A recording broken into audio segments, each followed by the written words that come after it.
12 மணி வரைக்கும் தான் ஏஎம்பிஎம் இருக்குல்ல, அதுதான். ராத்திரி 12 மணி வரைக்கும் தான் 13ஆம் தேதி. 12 மணிக்கு மேலே போயிடுச்சுன்னா அது 14ஆம் தேதியாக கணக்கிட வேண்டும். 14ஆம் தேதியாக எழுதப்பட வேண்டும்.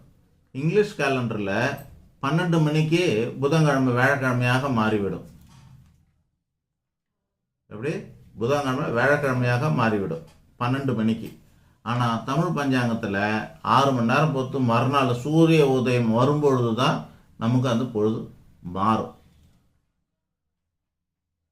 ஆக இந்த வித்தியாசத்தை கண்டுபிடிச்சி தான், இந்த வித்தியாசத்தை புரிஞ்சுக்கிட்டா தான் உங்களுக்கு சரியான தேதியும் நேரமும் கொடுக்க முடியும்.